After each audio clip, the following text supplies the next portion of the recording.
सबसे पहले तो व्यास जी आपको हम बहुत-बहुत बधाई देते हैं कि आपको भारत सरकार के प्रतिष्ठित सम्मान पद्मश्री के लिए चुना गया है। बिल्कुल, मैं आपको वो भी धन्यवाद देना चाहता हूँ कि आप लोगों के माध्यम से ही हम लोग को सब जानते हैं। आप ही हमें ऐसे गुणगान गा के आप सबको बताते हैं, ये ऐसा है, ऐसा है, तो ये एक आपकी मीडिया बहुत बड़ा माध्यम है, जिससे हमारी बात आम जनता तक पहुँचती है। पद्मश्री अपने आप में एक बहुत प्रतिष्ठित सम्मान है। आपको क्या अनुभूति हो रही मन में? मेरे को ऐसा है इस अत्यंत प्रसन्नता हो रही क्योंकि एक ये राष्ट्रीय सम्मान है, जो कि एक बहुत बड़ी इज़्ज़त होती है मनुष्य की। उसका इज़्ज़त हमारी तो होती है, हमारे परिवार की होती है, हमारे समाज की होती है, हमारे देश की होती है, प्रांत की होती है। ये हमारे लिए गौरव की बात है। इस बार पुरातत्व क्षेत्र में 2 पुरस्कार दिए गए हैं। एक दिल्ली के मिस्टर मणि है और दूसरा एक मैं हूँ।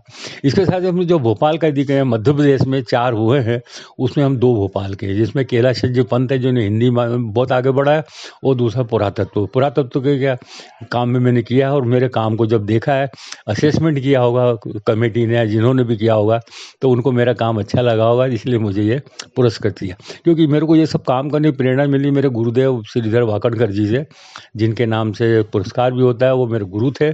और अभी मध्य प्रदेश शासन ने जो वाइल्ड लाइफ सेंचुरी रातापानी है, वो वाकणकर जी के नाम से ही बनाई है। और आज से 50 वर्ष पहले 1975 में उनके भीमबेटका के और अन्य कार्यों के कारण भी उनको पद्म से सम्मानित किया गया, और उसके मिलने के 50 वर्ष बाद आज जो सम्मान मुझे मिल रहा है, तो ये गुरु शिष्य परंपरा में निभा रहा हूँ और उनके काम को मैं आगे बढ़ाता हूँ। बहुत अच्छी बात है कि आप अपने गुरु के काम को आगे बढ़ा रहे हैं। पुरातत्व की फील्ड में आपने बहुत ही महत्वपूर्ण योगदान दिया है व्यास साहब। आपने वाकणकर जी के साथ भीमबेटका की खोज के समय बहुत ही महत्वपूर्ण काम किए और आपने ऐसे-ऐसे शिलालेखों को खोजा है जो आज दूर-दूर से लोग देखने आते हैं। तो ये कितना महत्वपूर्ण कार्य रहा है जिसकी आज प्रतिफल हम देख रहे हैं।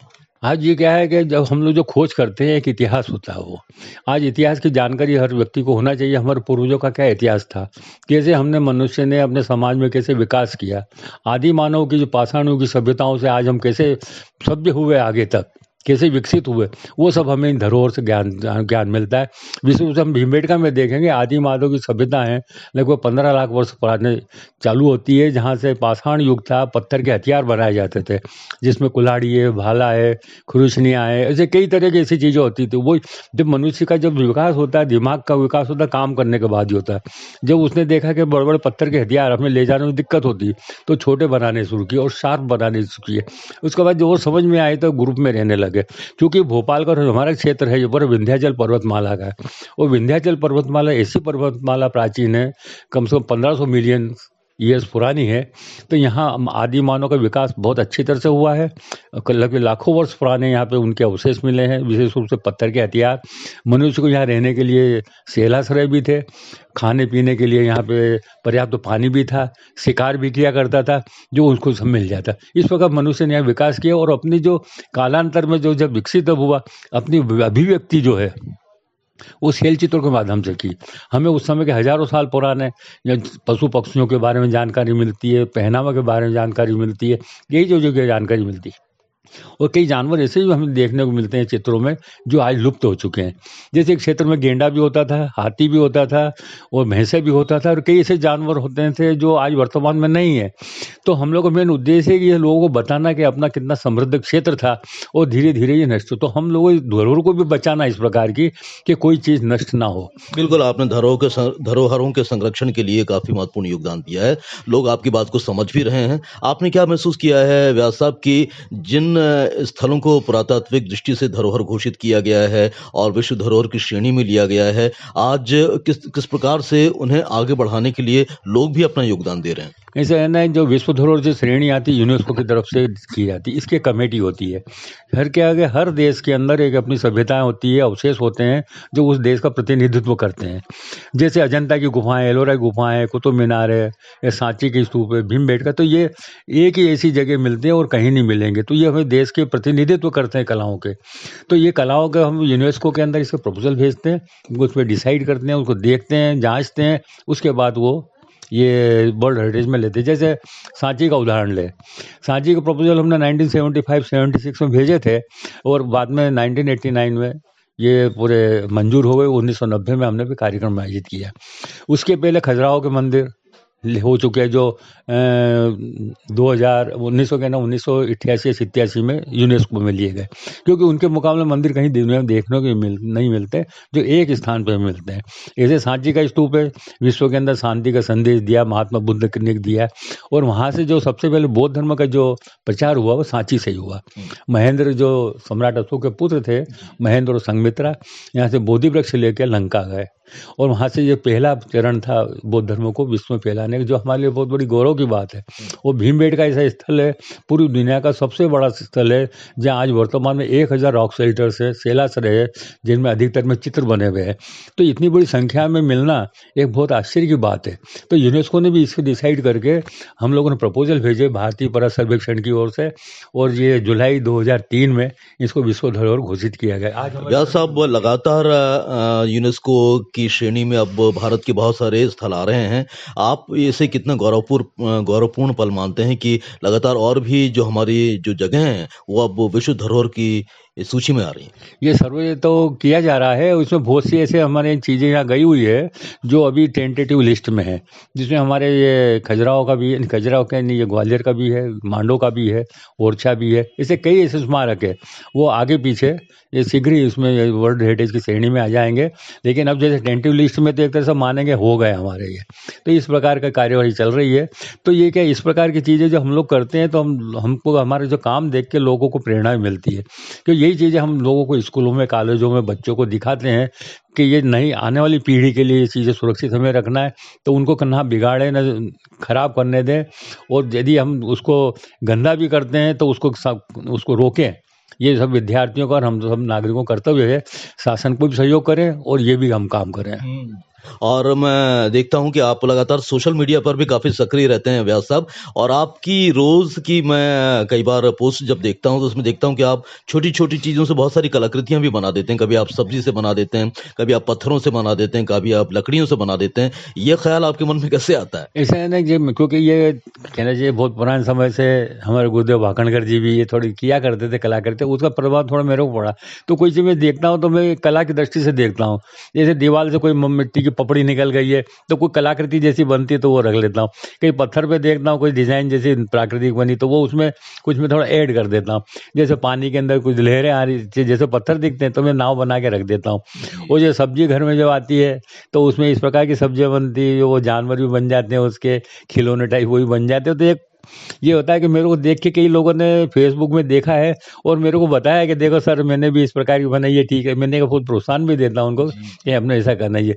हम कचरा घर से जो बाहर फेंकते हैं पहले तो देखें उस कचरे में हम क्या बना सकते हैं। तो काड़ियाँ भी होती है, लकड़ी की भी होती है, कई ऐसी चीज़ें होती है, तो उसमें हम कलाकृति बनाते हैं। तो क्या होता है ये भी एक प्रेरणा का विषय है, लोग देखते हैं इसको। और कई ऐसी चीज़ें होती है जो हमें करना है, जैसे हम डाकटी की इकट्ठे करते हैं, उसमें धरोहर भी होती है। अभी हम लोग की एग्जीबिशन वगैरह भी लगती है हमारे ग्रुप की। तो जैसे हम पोस्ट कार्ड की विकास यात्रा यानी क्योंकि ये पोस्ट कार्ड भी हमारे पुराने समय की हमारी एक धरोहर है। हमारे पास जो कलेक्शन का है जो पोस्ट कार्ड है वो 1998 से है। 3 अक्टूबर उस समय की सेल लगी है ईस्ट इंडिया पोस्ट कार्ड, तो वो सबसे प्रारंभिक हुआ। तो पहले भी हुए होंगे लेकिन जो सील लगी उसके ऊपर डेट डली है वो उसकी समय बताती है। आपने जगह जगह की माटी इकट्ठी की हैं और उन माटी के माध्यम से आप क्या संदेश देना चाहते हैं? ये ऐसा है कि मैं एक बार बीमार हुआ था कोरोना काल में, जब थोड़ा ठीक हुआ तो आइसोलेशन में मैंने गाना सुना था कवि प्रदीप का, आओ बच्चों तुम्हें दिखाएं झांकी हिंदुस्तान की, इस मिट्टी से तिलक करो ये धरती है बलिदान की। तो ये सब चीज़ें बलिदानियों की मिट्टी हम कहते हुए, लेकिन हम मिट्टी देख के कुछ प्रतिक्रिया नहीं करते हैं। तो मैंने यही सोचा क्यों ना ये मिट्टी इकट्ठी की जाए, आज़ादी के अमृत महोत्सव के लिए बच्चों को दिखाई जाए। मैं कई बार मिट्टी इकट्ठी करी, कई जैसे चंद्रशेखर आज़ाद है और ये सुभाष चंद्र बोस हैं या झांसी की रानी लक्ष्मीबाई हैं, तात्या टोपे, ऐसे कई है जो नॉन अननोन लोग हैं, उनकी मैंने लगभग 150 लोगों की है। और स्कूलों में उनको मैं एग्जिबिट करता हूँ। जब बच्चों को हाथ में मिट्टी देता हूँ वो लेके तो प्रतिक्रिया पूछता हूँ, बोले हमें कुछ नहीं हुई, लेकिन मैं उनको बताता हूँ ये मिट्टी उस स्थान की है जहाँ चंद्रशेखर आज़ाद शहीद हुए थे। अब शहीद जब हुए तो उन्होंने अपने पर गोली मार के शहीद हुए, तो उनको कितना कष्ट हुआ होगा। आप सुई चुभा के देखिए अपने हाथों में, आपको कैसा फील हो रहा है। तो ये उसी शख्स की, उसी क्रांतिकारी की मिट्टी है जिन्होंने इतनी तपस्या करके देश की रक्षा के लिए अपने को खुद को वो कहना चाहिए बलि चढ़ा दिया। ऐसे महान व्यक्ति को हम क्या करें। यदि उसकी मिट्टी हम हाथ में ले तो अपने घर में रोमांच आ जाएगा। तो बच्चों को जो लगा कि एकदम उनके रोंगटे खड़े होने लगे कि मेरी ये बात सुन के, बोले आप सही कह रहे हैं।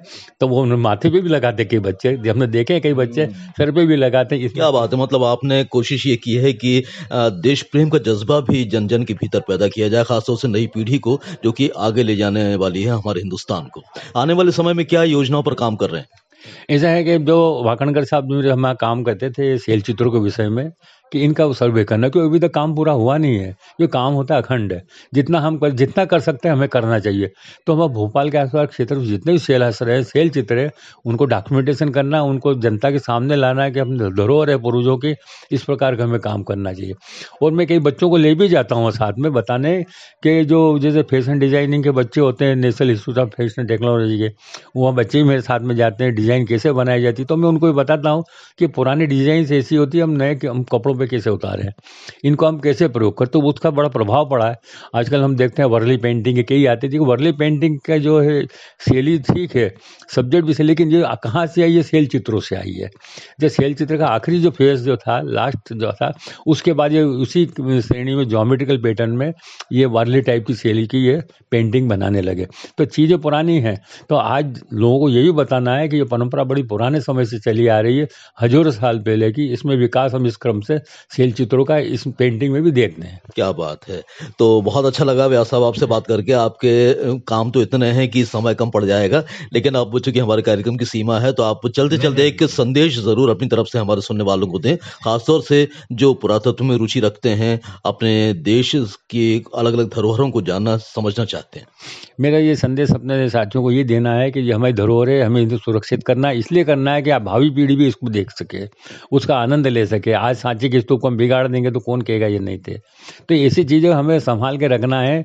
ये मैं संदेश देना चाहता हूँ, उन्हें पूर्वजों की धरोहर है, इसे संभाल के रखें ताकि हम आगे पीढ़ी को यथावत दे सकें। एक बार फिर से पद्मश्री के लिए चयनित होने पर हम आपको बहुत-बहुत बधाई देते हैं नारायण व्यास साहब, और उम्मीद करते हैं कि आपका जो जज़्बा है इसी तरह कायम रहेगा और आप अपने फील्ड में और भी सक्रियता के साथ ऐसे ही काम करते रहेंगे। इतना समय देने के लिए बहुत-बहुत धन्यवाद। नमस्कार और धन्यवाद। क्या नाम है आपका? अनीता सिंह। अनीता जी, नारायण जी को पद्मश्री से सम्मानित किया जाएगा, अब वो घोषणा हो चुकी है। ये कितने गौरव की और हर्ष की बात है? ये हमारे लिए बहुत ही गौरव हर्ष की बात है, हमारे हॉबी ग्रुप के लिए, कि हमारे बीच में इतने अच्छे लोग हैं। और ये व्यास सर तो मतलब हम लोगों के इतने पितामह की तरह, एक भीष्म पितामह है हम लोगों के लिए। पूरी केयर करते हैं, सब लोगों को ग्रुप में आगे बढ़ने का मौका देते हैं। और सर ने तो बहुत ही तपस्या की है 60-70 साल तक, उसका रिजल्ट जो है आज आके मिला है। तो हम लोगों के ग्रुप में बहुत ही हर्ष है, बहुत ही खुशी की लहर है कि आज उन्होंने ये हमारे ग्रुप में से एक व्यक्ति को पद्मश्री अवार्ड मिला। बहुत बहुत हम गवर्नमेंट के आभारी हैं। आप सब पब्लिक ने जो उनको पसंद करके, जो एक राय देके, वोट देके उनको इस अवार्ड के लिए चुना, उसके लिए हम सब लोग बहुत बहुत आभारी हैं। आर्कियोलॉजी की फील्ड में काफी महत्वपूर्ण योगदान दे रहे हैं व्यास साहब, तो ये अपने आप में पुरातत्व का जो क्षेत्र है किस तरीके से और भी अभी समर्पण मांगता है व्यास जी की तरह? व्यास जी की तरह बहुत ही मतलब हमारे ग्रुप में और भी लोग हैं, जो जैसे भीमबेटका हुई या ये सांची हुआ, इन सब भोजपुर हुआ, इन सब की व्यास सर ने जो है पूरी खोज की। इन पे जो इधर भीमबेटका में जो चित्र बने हैं उनको सामने लाने वाले व्यास सर ही थे। और भविष्य में भी आगे ऐसा और भी खोज होती रहे। और हमारे आसपास बहुत फैला हुआ है पुरातत्व विभाग का, तो उसमें भी हम सब लोग और योगदान करें, यही मैं कहना चाहूँगी। आपका बहुत बहुत शुक्रिया। पहले आपका नाम जानना चाहूंगा। मेरा नाम रेणु देवी शुक्ला है, मैं एक बाइक राइडर हूँ। रेणु जी, कैसा लग रहा है आपको नारायण जी को पद्मश्री के लिए चुना गया है? बहुत ज्यादा खुशी की बात है। और मतलब सर को देखने के बाद ये लगता है कि हम जो काम करते हैं अपने लाइफ में, धीरे धीरे जैसे भी आगे बढ़ते हैं, उनका तो काम बहुत अधिक है। उसका कहीं ना कहीं आपको उसके लिए सम्मानित मिलता है, उसके लिए आपको कुछ ना कुछ अवार्ड जरूर मिलता है। इसलिए वो आप निरंतर काम करते रहें, ये हम व्यास जी जी से सीखते हैं। व्यास जी ने ये भी सिखा दिया है कि उम्र मायने नहीं रखती किसी भी काम को आगे बढ़ाने के लिए। जी हाँ, मैं उनको देख के ही बहुत मतलब प्रेरित होती हूँ और हमारे जो हॉबी ग्रुप है, वो सारे लोग उनको बहुत सम्मान करते हैं और उनसे बहुत सारी शिक्षाएँ लेते हैं, क्योंकि जिस उम्र में और जिस उत्साह से वो आज भी कार्य कर रहे हैं, ये बहुत बड़ी बात है। Thank you so much. मैं रेड्डी अंकल जादूगर हूँ। रेड्डी जी, कैसा लग रहा है नारायण जी को पद्मश्री के लिए चुना गया है और अब वो आने वाले समय में उन्हें ये उपाधि भी दी जाएगी? सर ये हम लोग 1 साल पहले से हमको पता है कि सर को मिलने वाला है, क्योंकि सर का हम लोग मतलब सर इतना हम लोगों को भी नया जो जनरेशन है उनको भी एनकरेज करते हैं और हर बार जब भी हम लोग सर से मिलते हैं कुछ ना कुछ तो नया नया सीखने को ही मिलता है हर बार। तो हम लोग बहुत खुश हैं सर। ये हमारा जो ग्रुप है हॉबी एंड ग्रुप है उसके लिए एक बहुत बड़ा मोटिवेशन है सर। हमारा ग्रुप का एक भीष्म पितामह की तरह है। ये हमारा व्यास सर हैं। व्यास सर जिंदाबाद, व्यास सर जिंदाबाद। आप हमेशा ऐसे ही हंसते रहिए सर, खुश रहिए और हेल्दी रहिए और सबको मार्गदर्शन करते रहिए सर। बहुत बहुत धन्यवाद आपका। Thank you sir. मेरा नाम देवेंद्र प्रकाश तिवारी और मैं कबाड़ से जुगाड़ कलाकृतियों के लिए जाना जाता हूँ। मैं जानना चाहता हूं आपसे कि आपके मन में क्या ख्याल आ रहे हैं जब पद्मश्री के लिए चुनाव हुआ है आदरणीय नारायण व्यास जी का? हमारे जीवन में हम जो कुछ काम करते हैं उसमें हमेशा इच्छा रहती है कि उसमें उत्तरोत्तर प्रगति हो और हम ऐसे काम करें जो कि दूसरों के लिए उदाहरण बने। आज व्यास सर को जो ये सम्मान मिल रहा है वो उनके पहले से किए हुए जितने भी कार्य हैं अभी तक के, उन्होंने अभी तक इस उम्र में भी वो उतने ही सक्रिय हैं जितने कि वो किसी जमाने में नौकरी में रहे होंगे या छात्र जीवन में रहे होंगे। तो वो उनकी सक्रियता जो है वो हम लोगों के लिए ऊर्जा का स्रोत है। हमारे ग्रुप के वो संरक्षक हैं और हम सभी के लिए वो इतना सब कुछ सभी को अवसर देने की पूरी कोशिश करते हैं। उनके पास जितने भी पीएचडी के छात्र आते हैं वो सब भी मतलब उनसे इतने लाभान्वित होते हैं। कितने सारे पीएचडी उनके नीचे से हो गए हैं। तो मेरा ये मानना है कि वो जो जिस सक्रियता से हम सबको संभाल रहे हैं अपने परिवार के साथ, में समझ लिए पूरे हमारा ग्रुप और हमारे पास पड़ोस जो आज हम यहाँ स्वागत देख रहे हैं वो इसकी मिसाल है कि उनका व्यवहार सभी के साथ में इतना मित्रवत है, इतना मतलब शानदार व्यक्तित्व है वो, जो सबके लिए हमारी इच्छा होती है कि हमारे ग्रुप से एक शख्स को इतना बड़ा सम्मान मिला है, राष्ट्रीय सम्मान मिला है और वो सब हम बाकी लोगों के लिए भी प्रेरणा का स्रोत है। Thank you so much. आपका शुभ नाम? मैं उमेश कुमार गुप्ता, रिटायर्ड जिला जज। आपके क्या विचार हैं नारायण व्यास जी को जब पद्मश्री के लिए चुना गया? आपको खबर मिली तो क्या आपके मन में आया? हम लोगों के मन में आया कि देर आए दुरुस्त आए, लेकिन ठीक रहा। और व्यास जी के साथ तो हम लोगों का बहुत लंबा वो है टर्म साथ है। बहुत सरल सीधे सौम्य व्यक्तित्व के धनी है और बहुत विशाल उनका रिसर्च है और जिस तरीके से उनका विशालता उनमें है वो, लेकिन बहुत सरलता से मिलते हैं लोगों को। ये चीज हम लोगों को दिल को छू जाती है। क्या प्रेरणा देती है व्यास जी की जिंदगी? व्यास जी की जिंदगी यही प्रेरणा देती है कि आप कितनी भी ऊंचाई पे चले जाओ, लेकिन जो आप जमीन से जुड़े हुए हो और जो जमीन से जुड़े हुए लोग हैं उनसे मिलते जुलते रहो तो आपका और व्यक्तित्व और प्रभावशाली बनता है। आपका बहुत बहुत धन्यवाद। हाँ, धन्यवाद।